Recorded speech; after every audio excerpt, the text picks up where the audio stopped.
Hello बच्चों, तो कैसे हैं आप लोग। क्लास एट्थ का सबसे इंटरेस्टिंग चैप्टर जो बच्चों को लगता है वो है reproduction in animal. Class seventh में आपने पढ़ा होगा रिप्रोडक्शन, बट आपने प्लांट के अंदर पढ़ा होगा एसेक्सुअल रिप्रोडक्शन पढ़ा था। आज हम यहाँ डिस्कस करेंगे ह्यूमन के बारे में रिप्रोडक्शन। सबसे इम्पॉर्टेंट चीज़, आपको डायग्राम से सारी चीज़ों को समझना है। कुछ टर्म्स हैं, उन टर्म्स को ध्यान रखना है। सबसे पहली चीज़, हम बिना टाइम को वेस्ट किए शुरू करते हैं। तो आपने देखा होगा बहुत प्यारी प्यारी चीज़ आपको सारी दिख रही होंगी एकदम। तो सबसे पहली चीज़ शुरू करते हैं, व्हाट इज़ द रिप्रोडक्शन। तो आपको डिफिनीशन हर जगह मिल जाएगी, आप चीज़ों को समझने पर फोकस करें। रिप्रोडक्शन का मतलब क्या है, यहाँ आप डिफिनीशन में देखेंगे, reproduction is the process by which living organism produce of spring. जैसा कि हमने देखा है कि जो लिविंग ऑर्गेनिज्म है, जो जिंदा हैं, वो अपनी जनरेशन को आगे बढ़ाते हैं। तो जनरेशन को आगे बढ़ाने को ही क्या बोला जाता है, रिप्रोडक्शन बोला जाता है। जैसे एग्जाम्पल के तौर पे इंसान का बच्चा इंसान ही पैदा होता है, कछुए का बच्चा कछुआ, मेढक का बेटा मेढक, है ना, सारी चीजें। तो जो ऑफ स्प्रिंग है, यहाँ एक वर्ड आपको दिया है ऑफ स्प्रिंग। तो ऑफ स्प्रिंग का मतलब क्या होता है, जो नई जनरेशन आई है उसे क्या बोलेंगे, ऑफ स्प्रिंग। तो रिप्रोडक्शन से क्या होता है कि नई ऑफ स्प्रिंग डेवलप होती है। एक तो प्रोसेस हो गई। फिर सबसे इंपॉर्टेंट क्वेश्चन आता है कि रिप्रोडक्शन क्यों जरूरी है। यहां मैं आपको एक चीज क्लियर कर दूं, आराम से चलेंगे, टाइम भले ही लगेगा, पूरी चीजों को समझ के ही जाना है। दूसरी चीज क्या है बेटा, जैसे ही हम डिफाइन करते हैं क्या लिविंग है क्या नॉन लिविंग है, तब वहां हम एक बात करते हैं कि लिविंग के अंदर रिप्रोडक्शन होता है, लेकिन क्या जिसके अंदर रिप्रोडक्शन नहीं होता क्या वह नॉन लिविंग है, ऐसा नहीं। जैसे मैं एक एग्जांपल आपको देता हूं, और वो एग्जांपल है क्या, कि जैसे म्यूल, खच्चर होता है, खच्चर म्यूल, तो म्यूल रिप्रोडक्शन नहीं करता है, म्यूल रिप्रोडक्शन नहीं करता है लेकिन जिंदा है। तो बहुत सारी ऐसी चीजें आपको मिलेंगी, या ट्रांसजेंडर आपने ह्यूमन के अंदर देखा होगा, वो रिप्रोडक्शन के कैपेबल नहीं होते। चलो, ये सारी बातें हैं आपको समझ में आ गई होंगी। अब हम बात करते हैं कि रिप्रोडक्शन जरूरी क्यों है। रिप्रोडक्शन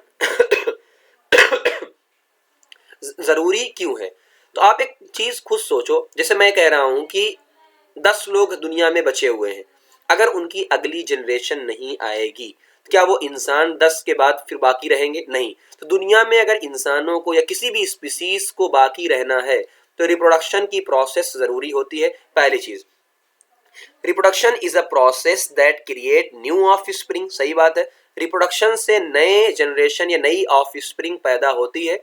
डीएनए और जीन, डीएनए का मैंने आपको पढ़ाया था, आपको पता होगा, डीएनए और gene are pass from one generation to the next. अब इससे क्या होता है बेटा, जैसे एग्जांपल के तौर पे सुनो, इंसान का बेटा इंसान ही पैदा होता है, इंसान का बेटा कभी जानवर नहीं पैदा होता, बेटा या बेटी यानी ऑफ स्प्रिंग। रीजन क्या है, हमारी जीन के अंदर, हमारे डीएनए के अंदर वो इंफॉर्मेशन है, और वो इंफॉर्मेशन नई जनरेशन के अंदर पास होती है। अगला, रिप्रोडक्शन हेल्प पॉपुलेशन ग्रो, सही बात है कि पॉपुलेशन को ग्रो करने में रिप्रोडक्शन का ही रोल है।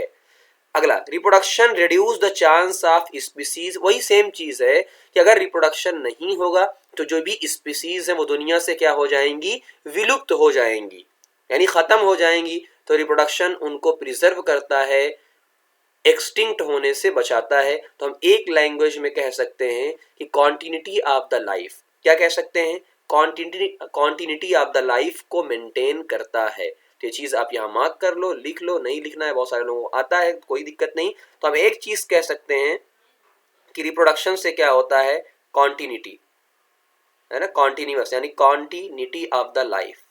तो रिप्रोडक्शन सबसे इंपॉर्टेंट इसके लिए हो गया कि आपकी जो लाइफ की कॉन्टिन्यूटी है वो मेंटेन रहती है, यानी इंसान दर बदल चलते रहेंगे। हम इंसानों की बात कर रहे हैं अक्सर ना, बाकी आप इससे रिलेट कर लेना। अगली चीज चलते हैं, रिप्रोडक्शन के टाइप के ऊपर चलते हैं, रिप्रोडक्शन कितने टाइप का होता है। तो हमें जो यहाँ पर पढ़ना है, रिप्रोडक्शन दो टाइप का, एक एसेक्सुअल, एक सेक्सुअल। तो आप सिंपल सी बात समझो, अपने आप को लेकर समझेंगे हम, सेक्सुअल रिप्रोडक्शन इसका क्या मतलब है। इसका मतलब है सेक्सुअल रिप्रोडक्शन यानी इंसानों को लेकर, चलो समझो बातों को। जैसे इंसान में क्या होता है, एक मदर एक फादर, तो कितने लोग इन्वॉल्व हैं, दो लोग इन्वॉल्व हैं। यहाँ पर क्या होता है, गेमीट का फॉर्मेशन होता है, हम आगे चल के पढ़ेंगे क्या गेमीट होता है। जैसे मेल के अंदर से स्पर्म निकलता है और फीमेल के अंदर से ओवम, तो यहाँ पर क्या होता है, गेमीट का फॉर्मेशन होता है। यहाँ पर क्या होता है, फर्टिलाइजेशन, यानी स्पर्म और ओवम का क्या होता है, फ्यूजन, मिक्सअप होता है, उसे क्या बोलेंगे, फर्टिलाइजेशन बोलेंगे। दूसरा, offspring are genetically different. अच्छा, यहां पर क्या मतलब है जेनेटिकली डिफरेंट का, मतलब मैं एक चीज सिंपल आपको समझा रहा हूं। देखो, जैसे क्या होता है माँ बाप से हम पैदा हुए, तो हमारे भी दो हाथ पैर, उनके भी दो हाथ पैर, हमारी भी दो आंखें, उनके भी दो आंखें, उनके भी दो कान, हमारे भी, तो जो हमारी बॉडी है दिखने में जो हमारी बॉडी है उसे क्या बोला जाता है, फिनोटाइप। जो मतलब आप दिखते कैसे हो, आप दिखते कैसे हो, तो जो एपियरेंस है, तो फिनोटाइप में साइड में लिख देता हूं, फिनो, कई बार ये वर्ड आपको सुनने को मिलेगा कि फिनोटिपिकली, फिनोटाइप। तो फिनोटाइप का मतलब होता है कि आप दिखने में कैसे हो, यानी एपियर कैसे हो रहे हो, दिखने में कैसे हो, तो मैंने यहाँ लिख दिया एपियर, है ना, एपियर कैसे हो, तो आप दिखते कैसे हो उसे क्या बोला जाता है, फिनोटाइप। तो ये बात तो सही है कि भाई हम भी इंसान दिखते हैं, बट क्या जो जीन, जो भी चीजें माँ बाप के अंदर, क्या डिक्टो हमारे अंदर वो सारी चीजें होंगी, नहीं। तो जो जेनेटिकली का मतलब क्या होता है, इनसाइड द जीन, यानी जीन के अंदर। अब जीन के अंदर चीजें सेम थोड़ी होंगी, तो वो अलग अलग है ना, जीन के अंदर, तो हम जीन की बात करेंगे। अब जीन की बात कैसे सिमिलर हो, डिफरेंट होगी, वो समझना बात को।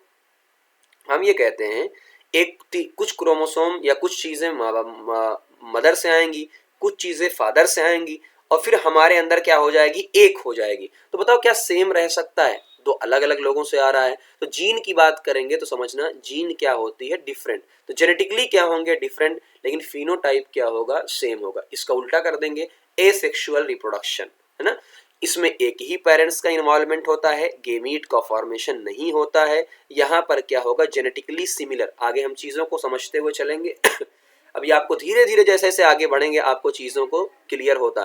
बहुत सारे चैप्टर्स ऐसे होते हैं जिसमें पहले समझाया जाता है, बाद में क्लियर होता है। यहाँ आपको चीजें बाद में क्लियर होंगी, सबसे पहली चीज। उसके बाद आते हैं, सबसे पहली चीज हम आते हैं एसेक्सुअल रिप्रोडक्शन पे। यहाँ पे हम चलेंगे सबसे पहले एसेक्सुअल रिप्रोडक्शन में, ध्यान से देखेंगे तो यहाँ पर वन पेरेंट्स का इन्वॉल्वमेंट होता है, यहाँ पर टू पेरेंट्स का इन्वॉल्वमेंट होता है। यहाँ पर गेमीट प्रोड्यूस नहीं होते हैं, और यहाँ पर गेमीट क्या होते हैं, प्रोड्यूस होते हैं। यहाँ पर क्या होगा, जो ऑफ स्प्रिंग होंगे वो आइडेंटिकल होंगे, आइडेंटिकल का मतलब सिमिलर, अंदर से भी। यहाँ पर क्या हो, कुछ ना कुछ वेरिएशन पाया जाता है। यहाँ पर क्या होता है, सिर्फ माइटोटिक डिवीजन होता है, और यहाँ पर क्या होता है, पहले गेमीट में मियोटिक डिवीजन होता है, बाद में क्या होता है, माइटोटिक डिवीजन होता है। ये दो डिवीजन, ये पॉइंट आप काट भी सकते हो, बाद में आपको चीजें पता चल जाएंगी कि माइटोटिक और मियोटिक डिवीजन क्या होता है। ठीक, आगे लार्ज नंबर ऑफ प्लांट। अब सुनो, एसेक्सुअल में क्या होता है, बहुत कम टाइम में ढेर सारे प्लांट को आप डेवलप कर सकते हो, बट यहाँ पर उसके कंपेयर में नंबर क्या होता है, सेक्सुअल रिप्रोडक्शन में कम होता है ना, बहुत कम। तो ये आप कई सारे पॉइंट हैं, इनमें से एक आध दो पॉइंट, जो थर्ड पॉइंट, फोर्थ पॉइंट है, वो फोर्थ पॉइंट आपके सिलेबस से थोड़ा ऊपर है, पर फिर भी आप समझने की ट्राई करेंगे। हम माइटोसिस और मियोसिस, है ना, एक वर्ड याद रखेंगे, बाद में आपको समझ में आ जाएगा। अब चलते हैं एसेक्सुअल रिप्रोडक्शन की तरफ। तो एसेक्सुअल रिप्रोडक्शन में पहले तो हम ये देखेंगे एसेक्सुअल रिप्रोडक्शन कितने टाइप का होता है। यहाँ एक्सप्लेनेशन खाली आप देखना फिगर, और फिगर से आपको समझ में आ जाएगा क्या क्या चीजें हमको पढ़नी है। तो यहाँ पर देखो, आपको बहुत सारा पहले आपको मिल जाएगा कि एसेक्सुअल रिप्रोडक्शन कितने टाइप का होता है। देखो ध्यान से, सबसे पहला एसेक्सुअल रिप्रोडक्शन अगर आप ध्यान से देखेंगे तो यहाँ पर मैंने बहुत सारे टाइप्स आपको दिखाए हुए हैं एसेक्सुअल में। जहाँ पर आपको एक पार्थिनोजेनेसिस नाम से सुना होगा, जैसे बहुत सारी जो मधुमक्खियाँ होती हैं वो पार्थिनोजेनेसिस से होता है, इसलिए मैं मधुमक्खियों के बारे में एक टर्म अक्सर क्लास में बोलता था, मधुमक्खियों के बारे में। और वो टर्म क्या है बेटा, वो टर्म ये है कि आप जब इनके बारे में पढ़ोगे तो आपको समझ में आ जाएगा कि इनके क्या होते हैं। बहुत ध्यान समझना, है ना, खाली एक बार मैं आपको ऐसे बता रहा हूँ इन्फॉर्मेशन के लिए, ठीक है ना, एक्सप्लेन यहाँ नहीं, जरूरत नहीं है। हम ये कहते हैं मधुमक्खियों के, है ना, उनमें जो मेल होते हैं, जो ड्रोन जिन्हें बोला जाता है, वर्कर बी हनी, बहुत सारे टाइप की होती, रानी मक्खी आपने सुना होगा, उनके क्या होते हैं, बाप नहीं होते बट दादा होते हैं, बेटे नहीं होते बट पोते होते हैं। है ना। ये थोड़ा सा आपको इलॉजिकल लगेगा बट ऐसा होता है। उस प्रोसेस को बोला जाता है पार्थिनोजेनेसिस बोला जाता है। आपने एक वर्ड सुना होगा जब आपने क्लास 7th में पढ़ा होगा, पार्थिनोकार्पिक, यानी कुछ प्लांट्स में ऐसे होते हैं जिनके अंदर रिप्रोडक्शन नहीं होता है, सीड का फॉर्मेशन नहीं होता है, जैसे आपकी बनाना वगैरह के अंदर, तो वहां पार्थिनोकार्पिक फ्रूट बोला जाता है, यहाँ पार्थिनोजेनेसिस बोला जाता है। फिर एक आता है स्पोरुलेशन, यानी स्पोर का फॉर्मेशन, स्पोर का फॉर्मेशन जो फंजाई वगैरह के अंदर होता है। फिर आता है बडिंग, अभी हम पढ़ेंगे। बाइनरी फिजन, तो जो मेन काम के हैं हम उनकी बात कर रहे हैं। सबसे पहले आते हैं हम लोग किसकी, बाइनरी फिजन किसके अंदर, अमीबा के अंदर। तो बहुत ध्यान से बहुत चीज़ों को समझना, बहुत टिपिकल चीज़ नहीं है। देखो ये पेरेंट्स है, अमीबा है, तो अमीबा एक सिंगल होता है, सिंगल सेल होता है, आपने पढ़ा होगा। एक सेल का होता है यूनिसेलुलर। इसके अंदर ये क्या है, न्यूक्लियस, ये आपको दिख रहा होगा, ये क्या है, न्यूक्लियस। यहाँ पर क्या होता है, न्यूक्लियस का इलॉन्गेशन होता है, न्यूक्लियस का इलॉन्गेशन होता है। अब इलॉन्गेशन, उसके बाद क्या होता है, डिवीजन। फिर न्यूक्लियस क्या होता है, डिवीजन। तो देखो न्यूक्लियस क्या हो गया, एक से दो बन गया, यानी एक न्यूक्लियस नीचे, एक न्यूक्लियस आगे ऊपर। उसके बाद क्या होता है, साइटोप्लाज्म का डिवीजन, यानी ये सेल बीच से ऐसे टूट जाती है, सेल बीच से ऐसे क्या हो जाती है, टूट जाती है। तो देखो दो सेल बन जाई। तो सिंपल सी कहानी है, इसमें क्या हुआ है, न्यूक्लियस का डिवीजन हुआ है, उसके बाद सेल का डिवीजन हुआ है, और सेल के डिवीजन को क्या बोलते हैं, साइटोप्लाज्म का डिवीजन, है ना। दो सेल बन गई, तो इसे क्या बोला गया, बाइनरी फिजन। तो फिजन का मतलब सिंपल टूटना, बाइनरी का मतलब दो टुकड़ों में। तो क्या और भी फिजन होंगे, हम कहेंगे हाँ। कुछ ऐसे लोग होते हैं, प्लाज्मोडियम का नाम आपने सुना होगा, जिससे मलेरिया फैलता है, उसके अंदर मल्टीपल फिजन होता है, बहुत सारे फिजन होते हैं। फिर हम अब बात करते हैं अपनी नीचे, बडिंग इन ईस्ट। ईस्ट के अंदर जो बडिंग होती है उसका डिस्कशन करते हैं, ठीक है ना। ऊपर चलो, ईस्ट के अंदर जो बडिंग होती है पहले उसको डिस्कस कर लेते हैं, फिर आगे देखो। बडिंग में क्या होता है, बड, देखो ये क्या है, आपका पेरेंट ईस्ट सेल है, ये न्यूक्लियस आपको दिख रहा होगा। एक बड का फॉर्मेशन यहाँ पे हुआ है, ये बड का फॉर्मेशन हुआ है। उस बड से क्या होता है, उस बड के अंदर क्या होता है, न्यूक्लियस। यहाँ पर वही क्या हुआ, वही न्यूक्लियस क्या हुआ, इलांगेट हुआ होगा, तो यहाँ से इलांगेट होकर ऊपर जा रहा है। तो हम ये कहेंगे कि उस बड के अंदर भी क्या आ गया, न्यूक्लियस आ गया। अब उसके बाद ये कहाँ से, यहाँ से ऑटोमेटिक देखो डिवाइड हो जाएगी। तो बहुत सारे क्या है, चैन ऑफ ईस्ट सेल, बहुत सारे ऐसे बड बनते जाएंगे, एक चैन बनती जाएगी। तो कोई बहुत डिफरेंस बात नहीं, बस यहाँ पर क्या होता है, बड बनती जाएगी और उस बड की चैन बनती जाएगी और आपका डिवीजन होता जाएगा, नए ईस्ट बनते जाएंगे। चलिए थोड़ा सा इस तरफ कर लेते हैं, जो ईस्ट में सबसे फेमस है उसकी बात कर लेते हैं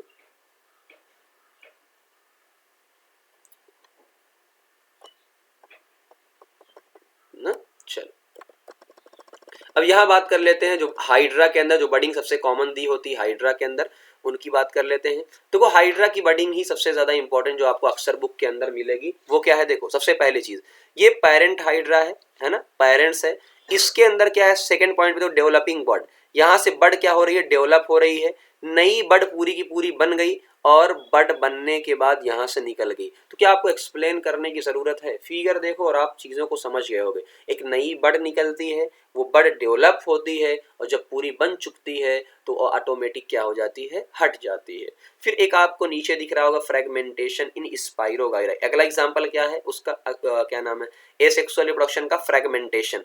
फ्रेगमेंटेशन में क्या है, देखो ये आपका स्पाइरोगाइरा क्या होता है, एक अलगी होता है। स्पाइरोगाइरा क्या बेटा, एक अलगी होता है ना, अलगी नाम सुना होगा।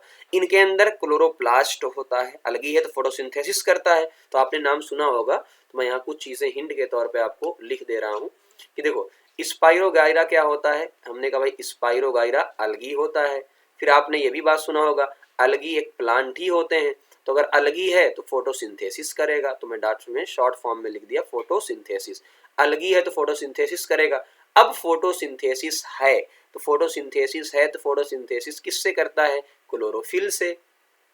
लिंक करते हुए चलो, किससे करता है, क्लोरोफिल से। हमने कहा क्लोरोफिल से करता है, तो क्लोरोफिल किसके अंदर होता है, हम कहेंगे सर क्लोरोफिल क्लोरोप्लास्ट के अंदर होता है। तो आप फिगर में कंफ्यूज नहीं होने का, ठीक है ना। तो क्लोरोफिल क्लोरोप्लास्ट के अंदर होता है। ये क्लोरोप्लास्ट भी किसके अंदर होता है, तो हम एक और स्टेप आपको बता दें, ये क्लोरोप्लास्ट प्लास्टिड के अंदर होता है। तो मैंने ये सिंपल ऐसे लगाया, देखो कि अलगी है, फोटोसिंथेसिस करता है, फोटोसिंथेसिस करता है तो क्लोरोफिल होगा। क्लोरोफिल किसके अंदर होगा? क्लोरोप्लास्ट के अंदर। और क्लोरोप्लास्ट भी किसके अंदर होगा? प्लास्टिड के अंदर होगा। ये एक ऑर्गेनेल है, जैसा कि डीएनए वगैरह होता है। चलो, अब इसमें क्या फ्रेगमेंटेशन का मतलब क्या होता है बेटा? टुकड़ों में टूटना। तो ये देखो, ये इस सेप्टा यहाँ से अलग हुआ, ये आपका यहाँ से देखो बीच से अलग हुआ, तो एक अलग पार्ट बना लिया इसने, एक अलग पार्ट बना लिया, तो फ्रेगमेंट उसमें क्या हो गया? डिवाइड हो गया। तो ये फेमस एग्जांपल इसका है। फिर अगली चीज की तरफ चलते हैं, वो क्या है? हाइड्रा के अंदर बडिंग भी होती है और हाइड्रा के अंदर फ्रेगमेंटेशन का भी एग्जांपल कई जगह दिया हुआ है ना। चलो, तो एक बार इसको भी देखते हैं। यहाँ पर क्या है? Forming fragment. तो ये क्या होता है? बॉडी पार्ट देखो उसका टूट गया है, तो यहाँ क्या बन गया है? फ्रेगमेंट बन गया है। फ्रेगमेंट क्या होता है भाई? ग्रो होता है, और फ्रेगमेंट ग्रो होने दो, ग्रोइंग एंड रीजनरेटिंग, तो एक नया हाइड्रा बन गया, ऊपर वाले पार्ट से भी और नीचे वाले पार्ट से भी बन गया। चलो, अब हम रीजनरेशन की बात कर लेते हैं। रीजनरेशन क्या होता है बेटा? प्लेनेरिया के अंदर होता है, बहुत सारी बुक में नहीं दिया होता है, तो आप इसके बारे में ध्यान रखना कि जो रीजनरेशन होता है, रीजनरेशन वो एक खास सेल से होता है। रीजनरेशन, छिपकली की पूंछ देखा है कभी? तो छिपकली की पूंछ क्या होती है? कटने के बाद दोबारा आ जाती है। ये सबको आपको पता है कि छिपकली की पूंछ कटने के बाद दोबारा आ जाती है, तो उसे क्या बोला जाता है? रीजनरेशन, है ना। उस पार्ट को उसने क्या कर लिया है? डेवलप कर लिया है ना। कई बार उसको फ्रेगमेंटेशन या तो हम कहेंगे उस नहीं, तो वो स्पेशल सेल से होता है। तो यहाँ है ना, वरना बहुत सारे लोग कहेंगे सर हम लोग भी बना लेते हैं यार रीजनरेशन वगैरह, सबके अंदर नहीं है। तो हमने कहा भाई इनके अंदर क्या होता है? स्पेशल सेल होती है जो उस पार्ट को पूरे तरीके से दोबारा बना देती है। तो स्पेशल सेल, है ना, किससे होती है? हर नहीं, स्पेशल सेल से। तो वो सेल हमारे अंदर नहीं है, वरना हम भी बना लेते। तो रीजनरेशन का मतलब क्या है? देखो, ये पार्ट इसका कट हुआ, ये पूरा बीच वाला पार्ट, तो बाद में क्या हुआ? इस पार्ट से देखो, इस पूरे पार्ट से पूरा, ये मुखड़ा दिख रहा होगा इसका, इस पूरे पार्ट से ये पूरा बन गया और इस पूरे पार्ट से ये पूरा बन गया। तो आपको रीजनरेशन दिख रहा होगा किस तरीके से रीजनरेशन होता है। तो सिंपल है। आगे हम आते हैं दो डिफरेंट टाइप से कि रीजनरेशन में और फ्रेगमेंटेशन में क्या डिफरेंस होता है। तो देखो, यहाँ पर कुछ बातें क्लियर कर लो ताकि कंफ्यूजन ना क्रिएट हो। कि ऑर्गेनिज्म दैट आर फ्रेगमेंटेड, तो उन्होंने ये कहा कि फ्रेगमेंटेशन जो होता है वो फ्रेगमेंटेशन कुछ पार्ट का होता है ना, कुछ पार्ट का। देखो, organism that are fragmented result in each fragment growing into an individual organism. हर फ्रेगमेंट से, जितने फ्रेगमेंट यहाँ से बटेंगे, 1 2 3 4, हर फ्रेगमेंट से एक नया ऑर्गेनिज्म बन जाएगा। बट यहाँ पर क्या कहानी है? जैसे छिपकली की पूंछ है, regeneration occur when an organism want to regrow a lost limb या एनी अदर पार्ट, कोई पार्ट उसका कट गया है, अदर पार्ट, कोई पार्ट अगर उसका कट गया है, उस पार्ट को वो रीजनरेट कर लेता है। लेकिन फ्रेगमेंटेशन के अंदर किसी भी पार्ट से एक नया ऑर्गेनिज्म बन जाता है। Common difference. फिर आता है, हम प्लांट के बारे में देख लेते हैं। तो प्लांट के बारे में क्या है? Vegetative propagation. इसमें बच्चों को बहुत कन्फ्यूजन होती है, तो इसका सिंपल सा एग्जांपल देखना। आप लोगों के घरों में गुलाब का फूल होता है। अब गुलाब का फूल क्या होता है? टहनी लेकर आते हैं और उसका हम लोग लगा देते हैं टहनी, तो वही क्या होता है? आपका वेजिटेटिव प्रोपगेशन होता है। तो यहाँ पर देखो, वेजिटेटिव प्रोपगेशन में क्या है कि प्लांट के पार्ट से आप नया ऑर्गेनिज्म या नया नया प्लांट डेवलप करते हो। वो देखो, forming a new plant from the part of parents plant. जैसे एग्जांपल के तौर पे यहाँ पहले किससे किससे हो सकता है? देखो, रूट से डहलिया या स्वीट पोटैटो, आपने नाम सुना होगा स्वीट पोटैटो का, जो कॉमन एग्जांपल है। स्टेम से क्या होता है? पोटैटो या जिंजर, है ना। पोटैटो वगैरह तो स्वीट पोटैटो ऐसे बैठाते हैं। या स्टेम से क्या होता है? आलू बैठाया जाता है ना, आलू भी फिगर दिखाऊंगा।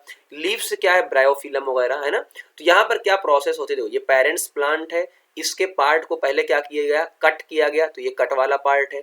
कट वाले पार्ट को क्या किया गया? मिट्टी के अंदर या सैंड के अंदर, वही मिट्टी सॉइल के अंदर या खाद वगैरह के अंदर बैठाया गया और एक नया प्लांट डेवलप हो गया। तो हमने पेड़ नहीं लगाया, हमने उसकी एक टहनी को काटा और लगा दिया। तो हो सकता है आप रूट काट रहे हो सकता है आप स्टेम ले रहे हो, है ना, कुछ भी। तो ये कितना आसान वेजिटेटिव प्रोपगेशन। जैसे यहाँ पर देख लो, ये सबसे पहला क्या है? आपका स्वीट पोटैटो। तो यहाँ पर लिख सकते हो ये क्या है? आपका स्वीट पोटैटो। नाम तो सुना होगा स्वीट पोटैटो का। तो ये क्या है? आपका स्वीट पोटैटो। मौसम आ गया है, अच्छा भी लगता होगा सबको, है ना, टेस्टी होता है ये सारी चीजें खाने। तो ये क्या है? Sweet potato. तो स्वीट पोटैटो, ये क्या? उसका भाई पोटैटो। तो एक स्वीट पोटैटो, एक पोटैटो, है ना। और वो क्या है? ब्रायोफिलम आपके सामने है ही। चलो, तो यहाँ पर देखते हैं स्वीट पोटैटो में क्या होता है। ये देखो इसकी एडवेंटिशियस बड होती है। कौन सी बड होती है, ये नाम है लेकिन बड खाली याद रखना। इस बड से ही नया यंग प्लांट डेवलप हो गया। तो देखो इस बड से नया प्लांट डेवलप हो जाएगा। स्वीट पोटैटो में उसकी रूट से होता है। ये पोटैटो है, पोटैटो की रूट है ये आई। आई देखो ये शूट है ना। तो आई क्या होती है, उसकी एक बड होती है आई, तो जिसे आप निकल आका निकल जाता है, एक नया आलू उससे डेवलप हो जाता है ना। ये आपने सुना होगा कि आलू को क्या होता है, आका निकल जाता है तो बैठाया जाता है ना आलू। सब जो किसानी वाले होते हैं वो जानते होंगे। अगला क्या आपका है, देखो ब्रायोफिलम। अगला क्या है आपका, ब्रायोफिलम। तो ब्रायोफिलम में आपको देखोगे ये पेरेंट्स लीफ है। अगर आप ध्यान से देखोगे तो ये क्या होती है, पेरेंट्स लीफ है। ये एक बड होती है। ये क्या है, देखो ये एक बड है और उस बड से धीरे धीरे नया प्लांट डेवलप हो जाता है। तो ये ब्रायोफिलम में लीफ से होता है। इस चीज को आपको दिमाग में रखना है। चलिए उसके बाद आपने ये बहुत प्रोसेस आपने सुना ही होगा ग्राफ्टिंग वाली। ग्राफ्टिंग का आपने क्या किया, एक सियोन एक स्टॉक है ना, एक अलग प्लांट का लेकर आए, एक अलग लेकर आए और एक को काट के बढ़िया से लगा दिया, ग्राफ्ट कर दिया और यहाँ पर रैप करके वैक्स कर दिया और एक नया प्लांट डेवलप हो जाता है। स्टेम कटिंग से नाम से हम लोग इसको जानते हैं, ग्राफ्टिंग के मेथड से हम लोग इसको जानते हैं। अब हम आते हैं कि यार इन सारी चीज़ों का फ़ायदा क्या है, इन सारी चीज़ों का फ़ायदा क्या है। तो आप फ़ायदे को भी देख लो ताकि इससे आपको क्लियर हो जाए कि एडवांटेशियस या एडवांटेज क्या है आपका आर्टिफिशियल वेजिटेटिव प्रोपगेशन से। पहला जो इसमें बहुत सारी बातें ऐसी जो हमारे काम की नहीं, बस मैंने सारा कंबाइन कर दिया है। प्रोडक्शन ऑफ न्यू जेनेटिकली है ना same plant, production of new genetically same plant. तो हमने कहा कि एक नया प्लांट जो जेनेटिकली क्या रहेगा, सेम प्लांट हम डेवलप कर लेंगे है ना, सेम प्लांट डेवलप कर लेंगे। मल्टीपल प्लांट सिंगल पेरेंट से, एक ही पेरेंट से क्या हो जाएगा, ढेर सारे प्लांट को, जैसे अभी दिखाया था ना कि टहनी को काट के लगा दिया, अब कई सारी टहनियां काट के हम एक ही प्लांट से कई सारे प्लांट बना सकते हैं। हॉर्टिकल्चर और एग्रीकल्चरिस्ट इसको जो है, जो हम लोग खेतियां करते हैं, बहुत सारी चीज़ें होती हैं एग्रीकल्चर है ना, तो उसको बहुत आसानी के साथ हम लोग क्या कर सकते हैं, यूज़ कर सकते हैं। अगला प्लांट देखो, सीडलेस प्लांट को भी इससे ग्रो किया जा सकता है। ये भी आपकी बुक के अंदर आपने पढ़ा होगा है ना। अगली चीज देखो, economically it is the best method है ना। तो इकोनॉमिकली आपका क्या होता है, बेस्ट मेथड होता है। क्यों, इससे आप अच्छा खासा पैसा कमा सकते हैं है ना। तो इन सारी चीजों को आपको ध्यान देना है, ठीक है ना। जितने भी आपको देख रहा होंगे यहाँ पर आपको लिखा होगा हॉर्टिकल्चर है ना। तो हॉर्टिकल्चर बहुत सारी जगह होता है, नहीं लिखा होता है। जैसे जो मसाले की, सब्जियों की, इन सब चीज़ों की खेतियाँ करते हैं, उन सारी चीज़ों क्या कहा जाता है, हॉर्टिकल्चर है ना। मसाले हैं, सब्जियां हैं, वेजिटेबल्स आपके हैं, ठीक, फ्लावर्स हैं, ऑर्नामेंटल प्लांट हैं, इन सारी चीज़ों में जो लोग काम करते हैं, जो साइंटिस्ट होते हैं, जो खेती करने वाले, उन्हें हॉर्टिकल्चरिस्ट बोलते हैं ना। सीडलेस प्लांट को आप ग्रो कर सकते हैं, बेस्ट मेथड है, गुड कैरियर ऑप्शन है। अलग अलग ट्रेट के हम जोड़ सकते हैं, जैसे अभी ग्राफ्टिंग हम करवा रहे थे, एक अलग प्लांट लेकर आए, एक अलग अलग ट्रेट के आए, तो डिफरेंट टाइप के प्लांट्स को हमने उसमें ज्वाइन कर दिया। ट्रेट मतलब अलग अलग, एक ही शाखा के अलग अलग। Developing high yield and disease resistance variety को हम डेवलप कर सकते हैं। तो इसमें बहुत सारी चीज़ें ऐसी हैं जिनको एक्सप्लेन करने में अच्छा खासा टाइम चाहिए है ना। तो ये बहुत सारी चीज़ें इसके अंदर से आप 3-4 पॉइंट्स को याद रख सकते हैं। तो ये पूरी जो बातें हुई, ये सारी बातें आपकी किसकी हो गई हैं, ये सारी बातें आपकी एसेक्सुअल रिप्रोडक्शन की हो गई हैं। अब हम बात करने चलते हैं, जो सबसे काम की चीज़ है वो है सेक्सुअल रिप्रोडक्शन। इसको फुल डिटेल में आप समझना जितना अपने काम की चीज़ है। सबसे पहले आप देखो क्या होता है, ये क्या है, मेल है और ये क्या है, फीमेल है। तो मेल से मेल स्पर्म आएगा, फीमेल से फीमेल स्पर्म, या जिसको कई बार फीमेल स्पर्म है ना और ओवम बोला जाता है। ये दोनों कंबाइन होते हैं तो जाइगोट बनता है। जाइगोट का जो डेवलपमेंट होता है उसे एम्ब्रियो बोलते हैं और एम्ब्रियो से फिर बेबी बन जाता है। ये पूरी समरी आपकी सेक्सुअल रिप्रोडक्शन की है। अब हम वन बाय वन बातों को समझते हुए चलते हैं, एकदम है ना, टाइम लेंगे बट समझेंगे पूरा अच्छे तरीके से। सबसे पहला, what is the reproductive system, कि रिप्रोडक्टिव सिस्टम क्या होता है। तो हमने कहा reproductive system is the collection of organ. तो कई सारे ऑर्गन इसके अंदर होते हैं, टिश्यूज इसके अंदर होते हैं, that are involve in the production and secretion of the gamete. तो हम ये कहेंगे गेमीट का प्रोडक्शन या गेमीट का सिक्रीशन जो होता है स्पर्म एंड ओवम का, और इनका ट्रांसपोर्ट और स्टोरेज है ना, इंसार या फर्टिलाइजेशन, इन सब का जहां होता है वो क्या होता है, रिप्रोडक्टिव सिस्टम। तो एक अच्छी डिफिनीशन आपके सामने लिखी हुई है, तो आपने देखा होगा ना। फिर अब हम दिखा देते हैं पूरा, ये देखो। Human reproductive system. यहाँ थोड़ा सा रुको और रुक कर हर चीज़ों को गौर से देखो, है ना। यहाँ पर आपको ताकि हर पॉइंट क्लियर होना चाहिए ताकि हमको आगे एक्सप्लेन करने में आसानी रहे। तो हम सबसे पहले मेल ऑर्गन की तरफ चलते हैं, जिसके अंदर सबसे पहले क्या आता है, टेस्टिकल। टेस्टिकल का मतलब क्या बेटा, टेस्टिस होता है। कितने टेस्टिस होते हैं, 2 टेस्टिस होते हैं, सारे लोगों को पता है ना, इन चीज़ों में कन्फ्यूज होने की बात नहीं है। तो टेस्टिस है ना ये, तो ये आपके कितने होंगे, 2 होंगे। फिर टेस्टिस के ऊपर आप देखो एक क्वाइल्ड आर्गन है जिसे एपिडिडामिस बोला जाता है।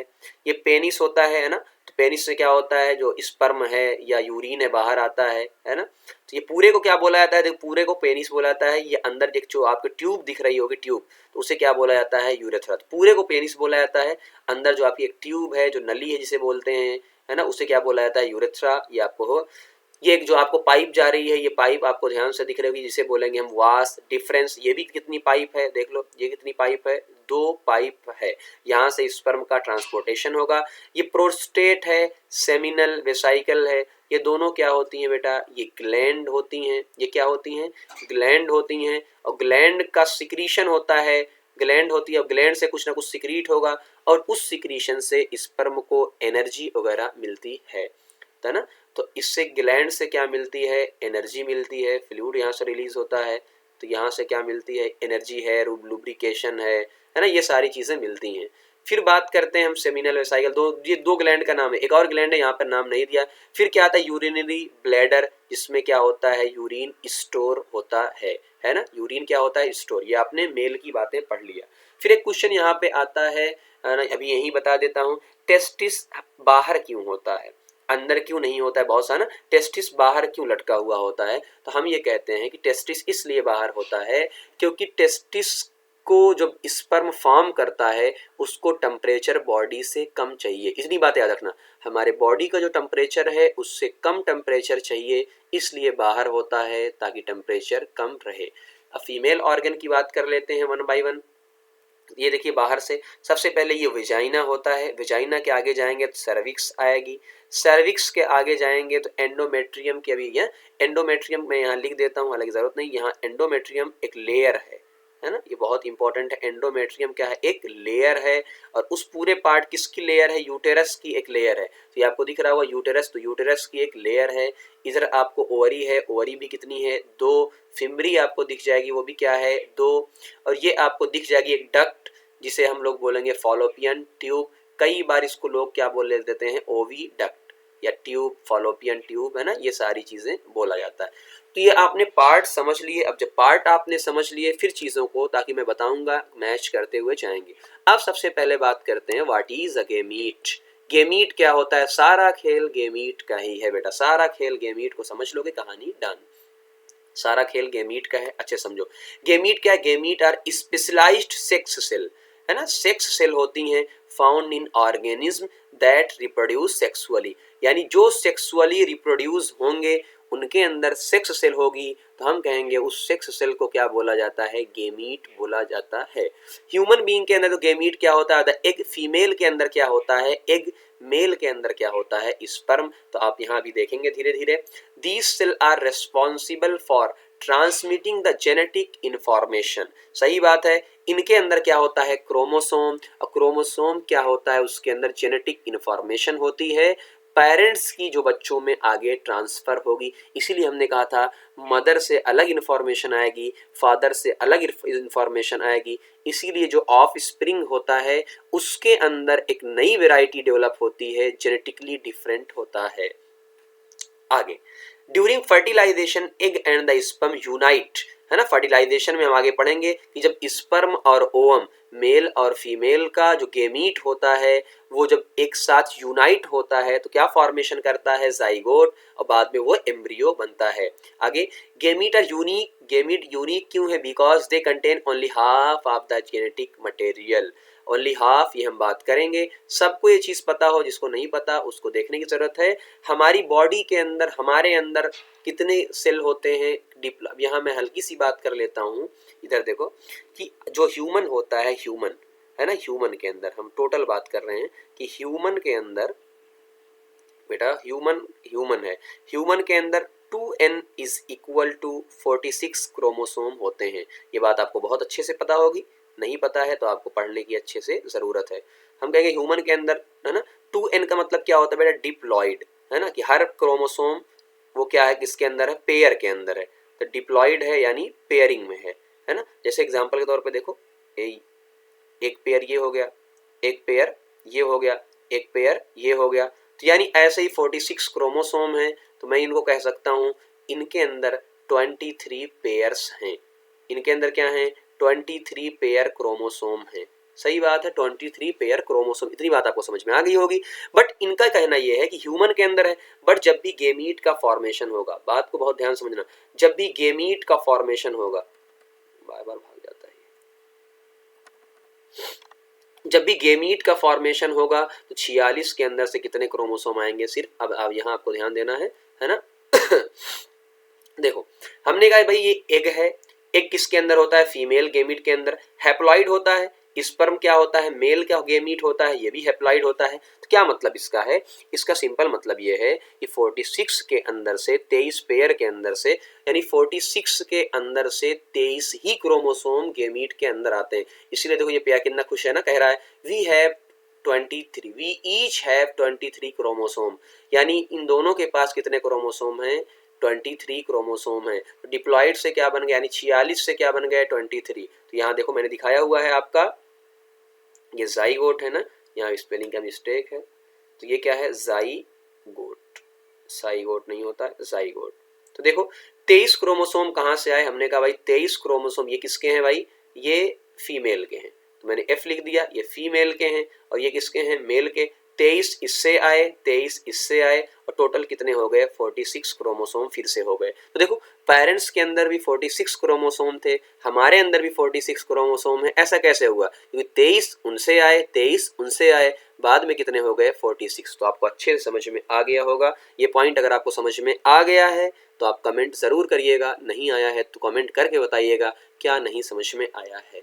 फिर हम बात करते हैं कि एग सेल की बात करते हैं कि एग सेल में देखो क्या क्या होता है।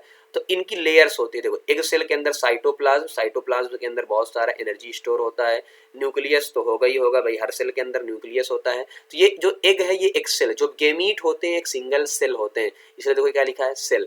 यहाँ पर कुछ मेम्ब्रेन्स का नाम है जो हमारे काम की नहीं है। हाँ, एक membrane zona pellucida, corona radiata, ये सारी क्या होती हैं, इस ओवम के अंदर जब ओवम का फॉर्मेशन होता है तो अलग अलग मेम्ब्रेन बन जाती है, कुछ प्रोटेक्टिव लेयर्स होती हैं, कुछ और काम करती हैं। तो ये उनकी अलग अलग लेयर है, हमें लेयर को ध्यान देने की कोई ज़रूरत नहीं है, बट आपको जोना पेलुसिडा ध्यान देना।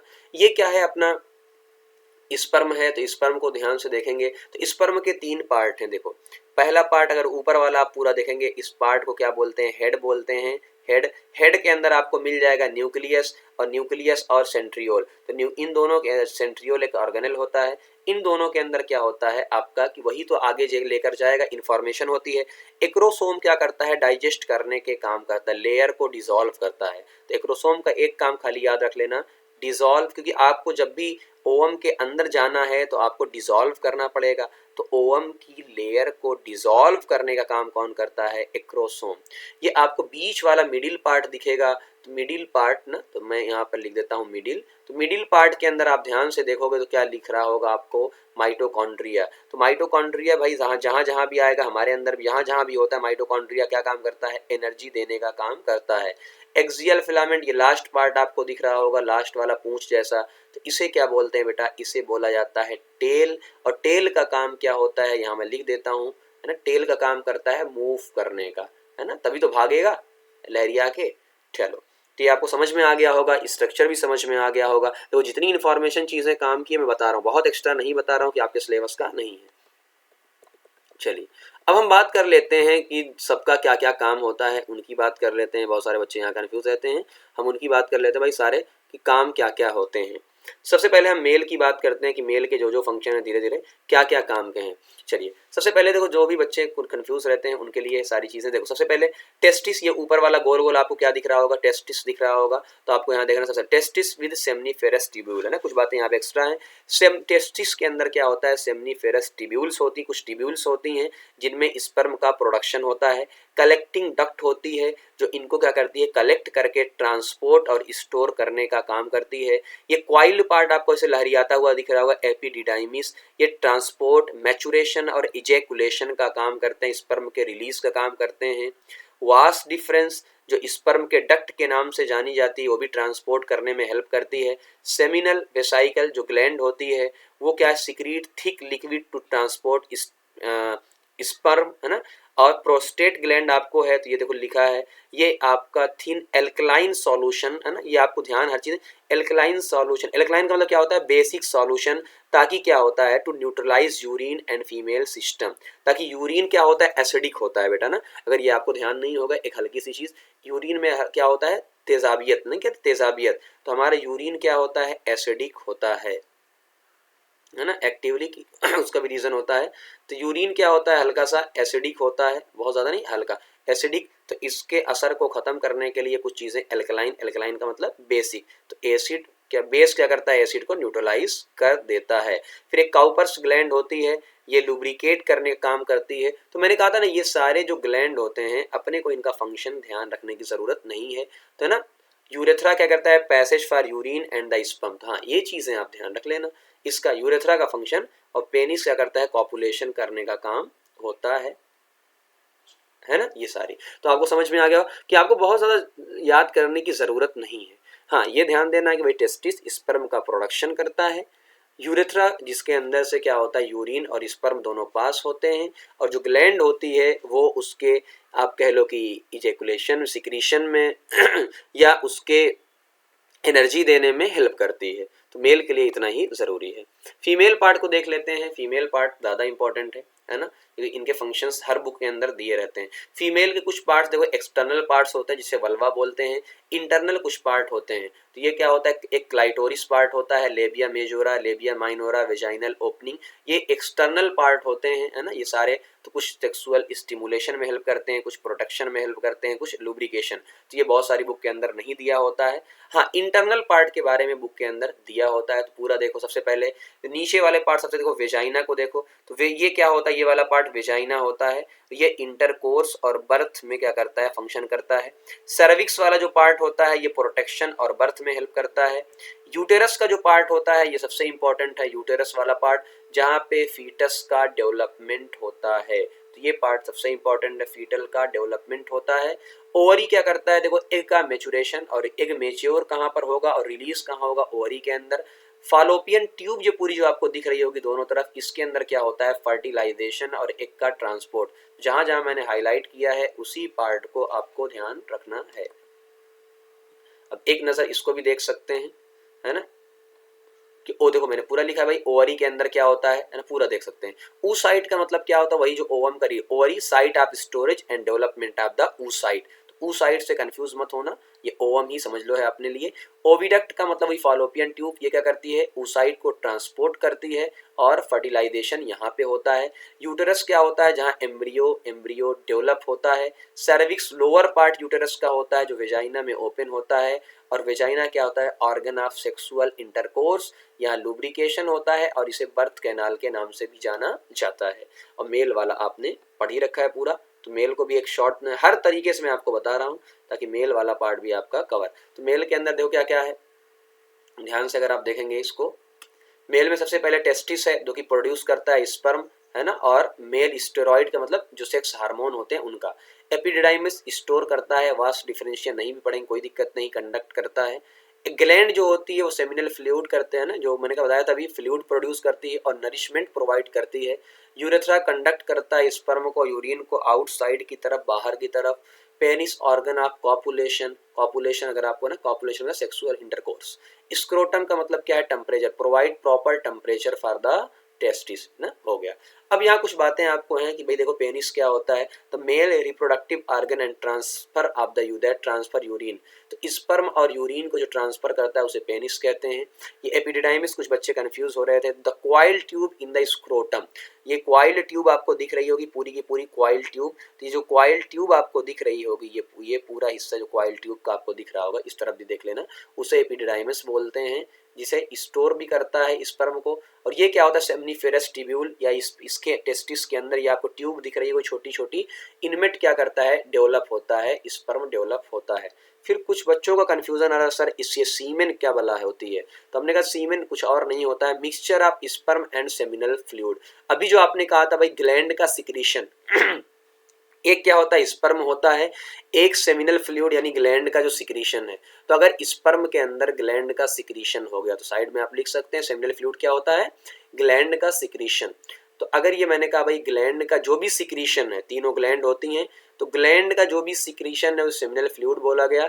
अगर उसके साथ आपका स्पर्म मिक्सअप हो जाता है तो वही क्या होता है आपका, तो ये आपका तो ग्लैंड सिक्रीशन है ना, इसके साथ क्या मिक्सअप हो गया, प्लस स्पर्म, तो इसे ही क्या बोलेंगे हम लोग, सीमेन बोलते हैं, लिक्विड होता है। अब कुछ टर्म और आती है फीमेल के अंदर से जिसका नाम होता है ओवुलेशन। तभी आपको बताया गया था कि ओवरी में क्या होता है, एग रिलीज होता है, ओवरी में प्रोडक्शन होता है, तो वहां से जो एग का रिलीज होना होता है उसे ही क्या बोलते हैं, ओवुलेशन। ध्यान क्या देना है, रिलीज होकर जाता कहाँ है, फॉलोपियन ट्यूब के अंदर, ये पॉइंट आपके लिए इंपॉर्टेंट है। ओवरी से कहाँ जाएगा, फॉलोपियन ट्यूब के अंदर जाएगा, तो इस पार्ट को इंपॉर्टेंट करना, ये आपका ओवुलेशन होता है। मेंस्ट्रुएशन क्या होता है, discharge of the blood uterus lining and unfertilised egg. अब क्या होता है कि बेटा देखो ध्यान से कि ये जो आपका एग है, अगर एग फर्टिलाइज हो गया, यानी अगर एग को स्पर्म मिल गया, समझना बहुत ध्यान से बात को, अगर एग को स्पर्म मिल गया तो फर्टिलाइजेशन हो जाएगा, फर्टिलाइजेशन हो जाएगा तो प्रेगनेंसी हो जाएगी। और अगर फर्टिलाइजेशन नहीं होता है तो वही एग रिलीज हो जाता है। तो discharge of the blood uterus lining, तो ये जो आपकी यूटेरस की लाइनिंग, कौन सी लाइनिंग, ध्यान हो आपको, एंडोमेट्रियम बताया था ना आपको, एंडोमेट्रियम मैंने कहा था ये इंपॉर्टेंट। तो एंडोमेट्रियम की जो लाइन होती है वो क्या हो जाती है, ब्रेक हो जाती है। लाइनिंग की ब्रेक से क्या होता है, ब्लड निकलता है, और ब्लड के साथ साथ बाद में एग भी रिलीज होता है। तो इन पूरी प्रोसेस को क्या बोलते हैं, मेंस्ट्रुएशन। इसको और अच्छे से समझना है, कभी मैं फुल डिटेल में इसको अच्छे से बना दूंगा, बट अपने सिलेबस के अंदर जितना है उतना बता रहा हूँ ना, बाकी एक्स्ट्रा चीज़ें बाद में अलग से बनाएंगे ताकि और कन्फ्यूजन ना हो। फिर आते हैं फॉलिकल, एक कई वर्ड लिखा होता है फॉलिकल, तो फॉलिकल कुछ और नहीं होती है, हम देखते हैं फॉलिकल क्या है। देखो डिफिनेशन पढ़ो, grouping of ovary cell in which egg develop. जब एग डेवलप होता है तो किसी ना किसी सेल के अंदर होता है, तो इसे क्या बोलते हैं, follicle, group of ovary cell. Ovary की जो सेल होती हैं उन्हें क्या बोला जाए, follicle. Primary follicle, secondary follicle, tertiary follicle, फिर बाद में ऐसे बनती जाती है। अब हम आ गए हैं कि भाई अब हमने स्पर्म को देख लिया, ओवम को देख लिया, अब हम पार्ट की तरफ आ चुके हैं और वो पार्ट है फर्टिलाइजेशन का। तो फर्टिलाइजेशन आप ध्यान से अगर फिगर के अंदर देखो बेटा, फिगर के अंदर अगर आप ध्यान से देखोगे फर्टिलाइजेशन को तो आपको दिख रहा होगा, सबसे पहले अगर ध्यान से नंबर 1 पे देखो ध्यान से, तो नंबर 1 पे अगर आप ध्यान से देखोगे तो यहाँ पर क्या है, देखो ये पूरा का पूरा क्या है, ओवम है। ये नंबर 1 को आप ध्यान से देखो, ये क्या है, नंबर 1। नंबर 1 क्या, स्पर्म आया। अब स्पर्म आया तो यहाँ से देखो एंजाइम रिलीज किया होगा, इस पार्ट को ध्यान से देखो, एंजाइम रिलीज किया होगा, सेम में मैच ही होगा। एंजाइम रिलीज किया होगा तो यहाँ की लेयर क्या हो चुकी है, डिसॉल्व। तो आप यहाँ लिख सकते हो नंबर 2 पे क्या हुआ होगा, लेयर डिसॉल्व हो रही है। तो हम नंबर 2 पे ध्यान से देखें, यहाँ एंजाइम रिलीज हुआ है, कौन सा एंजाइम है, एक्रोसोम। तो यहाँ मैं लिख देता हूँ एक्रोसोम, है ना, एक्रोसोम, एक्रोसोम है ना, थोड़ा सा तो शॉर्ट फॉर्म लिख देता हूँ, इसलिए नहीं स्पेलिंग नहीं आती, स्पेस कम है ना। तो एक्रोसोम रिलीज हुआ है, यहाँ पर मेम्ब्रेन क्या हो रही है, डिसॉल्व हो रही है। देखो थर्ड पार्ट में मेम्ब्रेन, इस बार मेम्ब्रेन पूरी क्या हो चुकी है, डिसॉल्व। अब ये देखो कहाँ आ गया है, अंदर। चौथे पार्ट में कहाँ आ गया है भाई साहब, आ गया है अंदर। अब जैसे ही ये अंदर आएगा, अब जैसे ही अंदर आएगा तो इसके अंदर क्या है, न्यूक्लियस, और ये किससे जाके मिल जाएगा, ये दोनों आपस में मिल जाएंगे। तो स्पर्म और ओवम का फ्यूजन, यहाँ ध्यान से देख लो क्या क्या हुआ होगा, और अच्छे तरीके से फुल डिटेल में समझने की ट्राई करते हैं। सबसे पहले ध्यान से देखो क्या हुआ होगा, नंबर 1 पे देखो, नंबर 1 पे एग की ग्रोथ हुई होगी, सही बात। अब बताओ, स्पर्म चला गया, एग है ही नहीं, स्पर्म चला गया। शिकारी जो है, मान लो आप मछली पकड़ने गए, अब आपने क्या है कटिया लगा के रख दिया, अब मछली तालाब में है ही नहीं, कोई फायदा नहीं। तो सबसे पहले क्या है, एग की ग्रोथ होना जरूरी है। एग ग्रोथ हुई, नंबर 1 पे एग ग्रोथ हुई, ओवुलेशन हुआ। ओवुलेशन का अभी मतलब बताया था कि जो एग होगा ओवरी से कहाँ जाएगा, सेकंड यानी फॉलोपियन ट्यूब में। तीसरा गेमीट ट्रांसपोर्ट होगा, स्पर्म का पाथवे देख रहे हो, स्पर्म का यहाँ से पाथवे आपको दिख रहा होगा, स्पर्म का पाथवे, और थोड़ा सा अच्छे से बनाएं, ये स्पर्म का आपको पाथवे दिख रहा होगा, ये स्पर्म जा रहा है, ये स्पर्म जा रहा है, और स्पर्म इस तरफ भी गया और स्पर्म इस तरफ भी गया, दोनों तरफ से गया ना रिलीज इधर से। अब ये क्या हुआ, यहाँ पर 3 पार्ट तो हो गया, तीसरे चौथा पार्ट क्या हो जाएगा बेटा, फर्टिलाइजेशन। तो यहाँ से देखो स्पर्म गेमीट का ट्रांसपोर्ट हो रहा है और फर्टिलाइजेशन हो गया। तो फर्टिलाइजेशन कहाँ हुआ होगा, फर्टिलाइजेशन फॉलोपियन ट्यूब में हुआ होगा। तो बात समझ में आ गई है। तो देखो the cell form when egg fertilize, ये था आपका स्पर्म, ये आपका था एग, ये दोनों क्या हो गए, मिल गए, और इसे क्या हो गया, जाइगोट बन गया। तो ये जाइगोट होता है। फिर जाइगोट की कुछ खासियत देखो जो आपको साइड में यहाँ लिखी हुई आपको मिल जाएगी।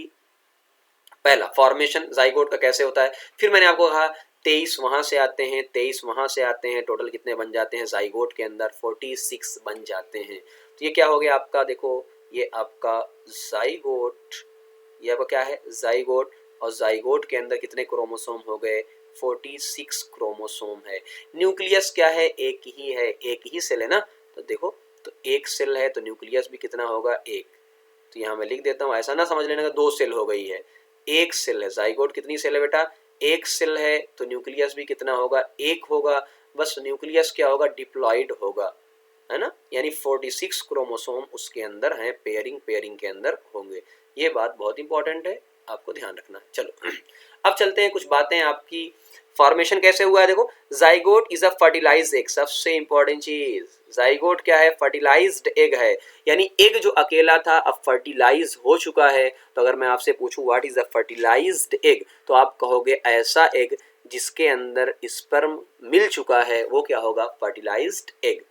That form when a male gamete and female gamete fuse, दोनों फ्यूज हो गए हैं, तो क्या बना होगा, जेनेटिक मटेरियल। देखो अ zygote contain a diploid set of the chromosome, अभी बताया diploid 2n diploid set of, देखो 23 हो गए ना, with half coming from the sperm and half from the egg. तो ये आपको लिखा हुआ है बट फिगर में आपको क्लियरली दिख रहा है। The zygote genome is a combination of the DNA from each gamete. Genome का मतलब क्या होता है, जीन का कलेक्शन, जिसके अंदर दोनों से कॉम्बिनेशन, मदर और फादर दोनों से कॉम्बिनेशन हुआ है। Contain all the genetic information, इसके अंदर सारी जेनेटिक इन्फॉर्मेशन होती है जो एक इंडिविजुअल को डेवलप करने के लिए मिलेगी। जाइगोट से फिर क्या होता है, a zygote undergo successive division, zygote के अंदर डिवीजन होगा, each producing equal size daughter cell. कई सारे अभी आपको दिख रहे हैं और दिखाए जाएंगे, बहुत सारे सेल्स डेवलप होंगे। इस प्रोसेस को बोलते हैं क्लीवेज। तो पहले इससे क्या बनता है बेटा, ये अब ये वाला पॉइंट कट करो, ये वाला point, the zygote fine division zygote. ये ड्यूरेशन क्या होता है, देखो अ zygote is only a stage, है ना, जाइगोट एक स्टेज होती है डेवलपमेंट, जो last a matter of days, कुछ ही दिन की होती है। सिग्निफिकेंस क्या होती, बहुत लंबी छोड़ी नहीं होती। सिग्निफिकेंस क्या होता है जाइगोट का, देखो zygote is the beginning point of, सबसे शुरुआत, यानी जैसे ही फर्टिलाइजेशन हुआ, zygote is the beginning point of a sexually reproducing eukaryotic individual. Beginning है, यानी जैसे ही आपका रिप्रोडक्शन हुआ फिर से, तो इससे क्या होगा, इट इंश्योर द सर्वाइवल। तो इससे पता चल जाता है कि हाँ यार अब क्या हुआ, बेबी पैदा हो सकता है अभी ना, हो सकता है और कोई प्रॉब्लम हो जाए। चलिए, तो आपको ये बात कहानी समझ में आ गई होगी पूरी। तो अब हम समझ लेते हैं, अच्छा ये सारी कहानी जो हो रही है क्या फीमेल के अंदर हो रही है, खुद सोचो, क्या सारी कहानी फीमेल के अंदर हो रही है, तो उसे क्या बोला जाएगा, इंटरनल फर्टिलाइजेशन। तो ऐसे फर्टिलाइजेशन को क्या बोला जाएगा, इंटरनल फर्टिलाइजेशन। तो कहने की जरूरत तो है नहीं।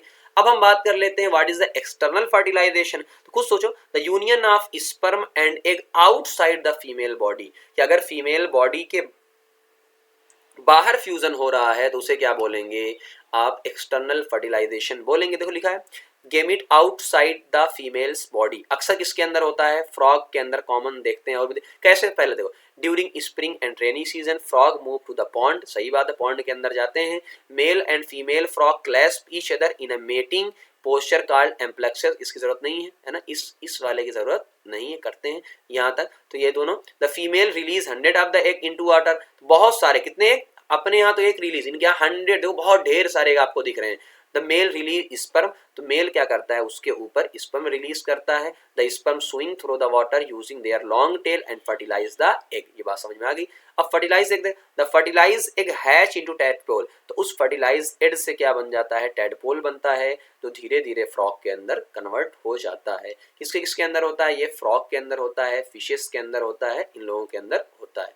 अब हम अपनी तीस के आते हैं। कुछ बच्चों को कन्फ्यूजन होता है, सर ये टेस्ट ट्यूब बेबी क्या होता है, क्या बेबी को टेस्ट ट्यूब के अंदर बनाया जाता है, क्या ऐसी कुछ बात होती है, जिसे हम क्या बोलते हैं, इन विट्रो फर्टिलाइजेशन। कई बार आपने देखा होगा IVF के नाम से मशहूर है, इन विट्रो फर्टिलाइजेशन, जिसे IVF के नाम से जाना जाता है। क्या हुआ होगा, एक बार प्रोसेस देख लेते हैं फिर समझते हैं। पहला, this entire process is done in laboratory, पहली चीज ये लैब के अंदर होती है ना। In this process egg are taken from the mother's ovary, ovary से हम क्या लेते हैं, एग लेते हैं और उस एग को फर्टिलाइज करते हैं, यानी एग रिली निकाल लिया है ना, एग को क्या कर लिया, निकाल लिया है ना, ये प्रोसीजर होता है। देखो, the fertilize egg is cultured, उसको कल्चर किया जाता है 2 से 6 दिन तक, and allowed to be divide, 2 से 4 टाइम डिवाइड किया जाता है। बात समझ में आई। किसके अंदर, इनसाइड अ टेस्ट ट्यूब, ये टेस्ट ट्यूब के अंदर खेल चलता है, इसलिए उसका नाम क्या दे दिया है, टेस्ट ट्यूब बेबी। तो बच्चा नहीं पैदा हो रहा है टेस्ट ट्यूब के अंदर, ये दिखाया गया खाली, जो एक मिसकंसेप्शन आपके दिमाग में रहता है।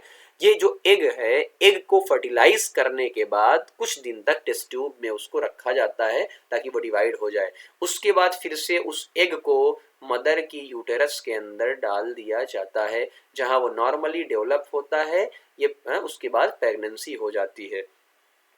इनके क्या, इनफर्टिलिटी प्रॉब्लम, कुछ जिन वुमेन के अंदर इनफर्टिलिटी किसी वजह से फर्टिलाइजेशन नहीं हो पाता है, तो उनको आउटसाइड द बॉडी फर्टिलाइजेशन करवा देते हैं ताकि अच्छे से प्रेगनेंसी हो पाए। तो यहाँ प्रेग्नेंट आप समझ सकते हैं किस तरीके से हो रहा है कहानी। तो देखो यहाँ कहानी क्या है, ओवरियन स्टिमुलेशन, एग को लिया गया, निकाला गया और फर्टिलाइज किया गया, फिर एम्ब्रियो को कल्चर किया गया, फिर एक बार एम्ब्रियो को ट्रांसफर किया गया और प्रेगनेंसी हो जाती है। अब हम बात करते हैं जाइगोट के डेवलपमेंट की, कि जाइगोट का डेवलपमेंट कैसे होता है। लास्ट टॉपिक आपका जाइगोट से क्या क्या, अब जाइगोट तो बन चुका है। अब देखो, स्पर्म और ओवम के फर्टिलाइजेशन से जाइगोट बन चुका है।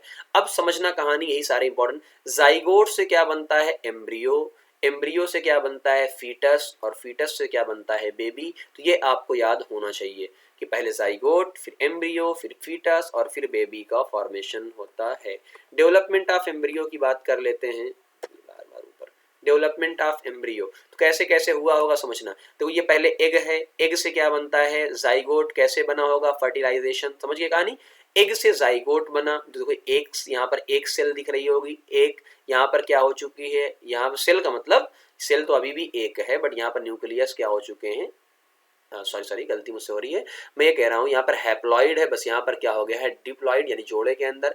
अब जाइगोट डिवाइड हुआ तो देखो 2 सेल बन गई, 2 सेल से क्या बन गई, 4 सेल। इनका कहना ये है, जो आपने दिखा था कि डिवीजन तो होता है लेकिन सेम सेम, देखो जैसी ये सेल वैसी ये है ना, ऐसे ये चारों हैं। तो 2 सेल स्टेज, उसके बाद 4, बाद में ढेर सारी हो जाती हैं, 8, 16, 32, जिसे हम लोग मोरुला बोलते हैं। लास्ट में क्या होता है, इन्हीं को जो डेवलप होती है ब्लास्टोसिस्ट बोला जाता है। क्या बोला जाता है, ब्लास्टोसिस्ट बोला जाता है।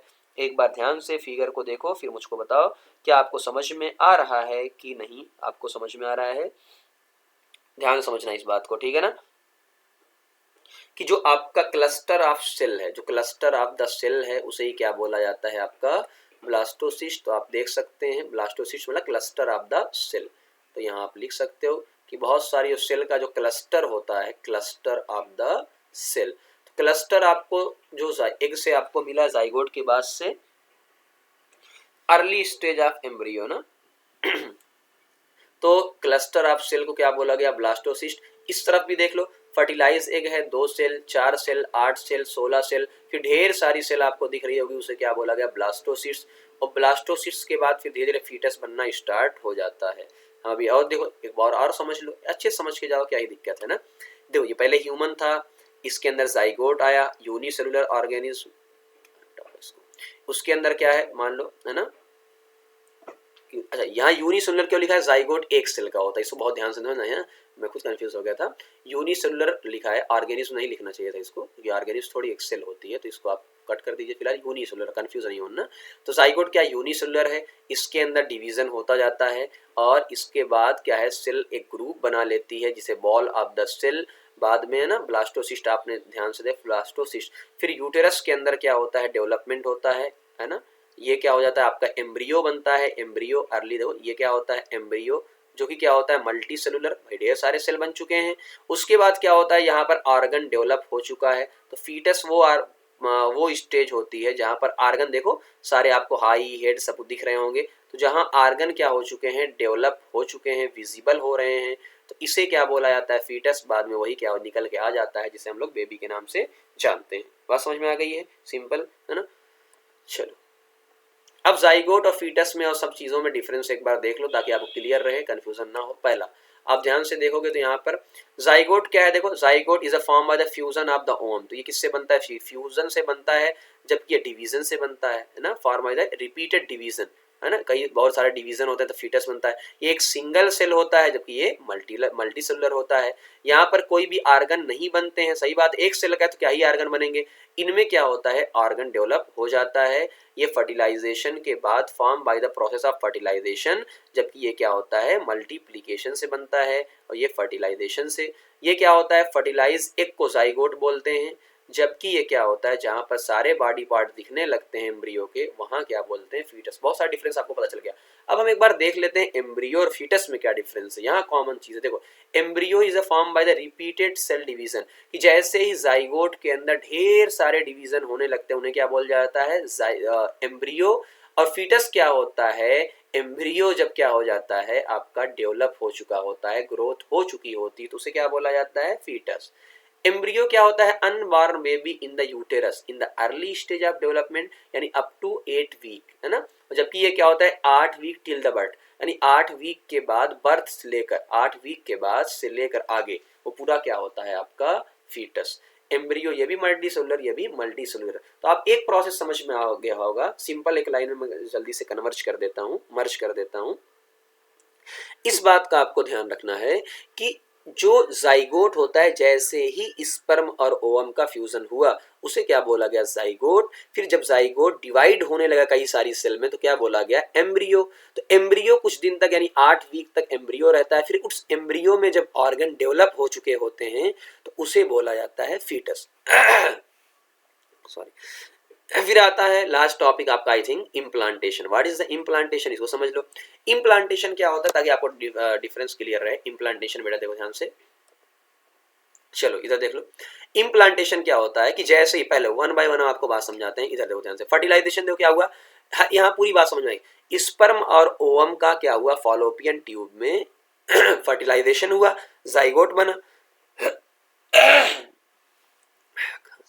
उसके बाद क्या हुआ, जाइगोट के बाद क्या हुआ कि zygote travel down the fallopian tube and become morula, morula, ठीक है ना। जाइगोट से मोरुला यानी सेल डिवाइड होती जा रही है, यूटेरस के अंदर पहुंच गई, the morula reach the uterus and become a blastocyst. पूरी कहानी समझ में आ रही होगी आपको। पहले जाइगोट बना, जाइगोट फॉलोपियन ट्यूब में फर्टिलाइजेशन हुआ, वहां से कहाँ जाएगा यूटेरस के अंदर, पहले मोरुला स्टेज आती है, फिर फाइनली क्या आ जाती है ब्लास्टोसिस्ट आ जाती है। हमारे काम की है यही ब्लास्टोसिस्ट जब एंडोमेट्रियम से क्या हो जाती है अटैच हो जाती है, उसे ही क्या बोलते हैं हम इम्प्लांटेशन बोलते हैं, जो कई जगह लिखा होता है कि 10 से 12 दिन के अंदर होता है ना। तो इम्प्लांटेशन का अलग अलग बुक लिखती है कि इम्प्लांटेशन ऑफ ब्लास्टोसिस्ट। तो एक बार मैं देख लेता हूँ कि इम्प्लांटेशन 2 वीक, टिपिकली 2 वीक ना डेवलपमेंट। तो यूटेरस कई बार 10 से 12 दिन आपको यहाँ लिखा होता है कि इम्प्लांटेशन क्या होता है फर्टिलाइजेशन के। यहाँ पर देखो पहले क्या हुआ होगा समझना। पहले देखो नंबर 1 पे ध्यान से देखो, नंबर 1 पे क्या हुआ होगा ओवुलेशन ना, ओवुलेशन यहाँ स्पर्म आया होगा। तो नंबर 2 पे क्या हुआ होगा फर्टिलाइजेशन। जब फर्टिलाइजेशन हो चुका होगा तो आप समझ लो कहाँ, देखो पहले ओवरी से क्या निकला ओवम, ओवुलेशन कहाँ गया होगा ओवम, फर्टिलाइजेशन कहाँ हुआ होगा फॉलोपियन ट्यूब में, देख लो कहानी है ना। उसके बाद ये कहाँ आपका यूटेरस के अंदर, तो मैं शॉर्ट फॉर्म लिख देता हूँ यूटेरस। यहाँ पर क्या हुआ है इम्प्लांटेशन। फर्टिलाइजेशन कहाँ पर होगा एफ से फॉलोपियन ट्यूब, ओ से ओवरी। कहानी समझ में आ गई होगी आपको। चलो इसको भी देख लो क्या लिखा है, with a fertilize egg are prepared uterine lining, uterine का मतलब आपका यूटेरस की लाइनिंग, इम्प्लांटेशन आकन, और इम्प्लांटेशन के बाद ही क्या हो जाती है, प्रेगनेंसी। तो ये कहा जाता है कि अगर इम्प्लांटेशन अच्छे से हुआ है तो इम्प्लांटेशन के बाद क्या होती है, प्रेगनेंसी हो जाती है, हाँ? तो ये होती है प्रेग्नेंट यानी प्रेगनेंसी। तो इम्प्लांटेशन हो गया तो प्रेगनेंसी आपकी हो जाएगी। विदाउट अ फर्टिलाइज एग, अगर एग फर्टिलाइज नहीं हुआ है, पानी अगर एग फर्टिलाइज नहीं होता है तो इम्प्लांटेशन नहीं होगा और पीरियड स्टार्ट हो जाते हैं। बात समझ में आ गई होगी ना। तो ये बहुत इंपॉर्टेंट लाइन है, इसको विदाउट अ फर्टिलाइज एग, तो एग का फर्टिलाइज होना जरूरी है। ब्लास्टोसिस्ट का मतलब क्या, एग फर्टिलाइज हो गया। तो कहानी को अच्छे से समझना पूरी। तो ये आपको है ना, यहाँ पे एक फिगर और देख लो। देखो पहले क्या हुआ होगा, आप ध्यान से अगर वन डे टू ऐसे सारी चीज़ों को देखते हुए चलोगे, देखो ये क्या है, ओवुलेशन हुआ होगा डे 0 पे, पहले मान लो फर्टिलाइजेशन हुआ, फर्टिलाइजेशन के क्या बाद बना, जाइगोट, जाइगोट के बाद क्या बनता है, एम्ब्रियो, एम्ब्रियो में डिवीजन होता है, मरूला बनता है, मरूला के बाद ब्लास्टोसिस्ट बनता है। इसी ब्लास्टोसिस्ट का यहाँ पर देखो यूटेरस के अंदर चिपक जाना, अटैच हो जाना ही क्या कहलाता है, इम्प्लांटेशन। फिगर वेरी इंपॉर्टेंट, आपको बात कहानी समझ में आ चुकी होगी। चलिए अब आते हैं लास्ट टॉपिक पे, पार्चुरेशन। पार्चुरेशन का मतलब क्या होता है भाई, बेटा जब बच्चा 9 मंथ का हो जाता है तो गिविंग बर्थ, जब बर्थ होता है उसे क्या बोलते हैं, पार्चुरेशन। यहाँ देखो parturition is expelling of the, expelling मतलब निकलना of the fully form young one, fully form, ऐसा नहीं आधा अधूरा, आधा अधूरा नहीं कहलाता है ना, जो निकलता नॉर्मल डिलीवरी होती है, जब आप बेबी पूरा मेच्योर हो जाता है तो अप्रॉक्स कितना होता है, 280 दिन, 327 तकरीबन 9 मंथ टू 80 डेज है ना, डेज में पूछने, मंथ में 9 मंथ अप्रॉक्स होता है। इसे आल्सो क्या कहते हैं, लेबर भी कहते हैं, है ना, वही आपने नाम सुना होगा, लेबर पेन हो रहा है। It is a mechanism of the signalling the onset of the labour of procedure of delivering a child from penicillin. जैसे ही पूरा कंप्लीट हो जाती है प्रेगनेंसी, एक मैकेनिज्म होता है, वो क्या होता है, फीटस से और एम्ब्रियो जो आपका फीटस होता है और प्लासेंटा है उनसे सिग्नल जाता है और वहाँ से पता चलता है। इसमें क्या होता है, आफ्टर दिस पीरियड यूटेरस क्या हो जाती है, कॉन्ट्रैक्ट होती है और विगोरसली एक्सपेल करती है, उससे क्या होता है, डिलीवरी होती है। इसे क्या बोलते हैं, पार्चुरेशन। तो आपको समझ में आ गया होगा। तो यहाँ तक क्या हुआ है, आपकी पूरी कहानी खत्म हो गई है जो आपको पढ़ना था। बाकी छोटे छोटे टॉपिक्स हैं, ओवीपेरस क्या होते हैं, अंडे देने वाले हैं, फिर अलग और आता है वीवीपेरस जो बच्चे देने वाले, या फ्रॉक के अंदर क्या होता है, लाइफ साइकिल क्या होता है, छोटे छोटे पार्ट्स हैं, कभी इनको कवर कर देंगे, बट जो मेन पार्ट आपका ये हुआ कवर हो गया। तो ये पूरा वीडियो बहुत अच्छा था, आप इसको जरूर देखिएगा, अच्छे से समझिएगा, बहुत ज़्यादा चीज़ें नहीं है इसके अंदर, अच्छे से समझ लेंगे। अब जो आपका क्वेश्चन की सीरीज़ है वो क्वेश्चन की सीरीज़ भी अच्छे तरीके से आपकी आ जाएगी। ओके चलिए मिलते हैं फिर कभी, thank you very much. Comment करना ना भूलिएगा, लाइक और शेयर ज़रूर करिएगा। Thank you very much.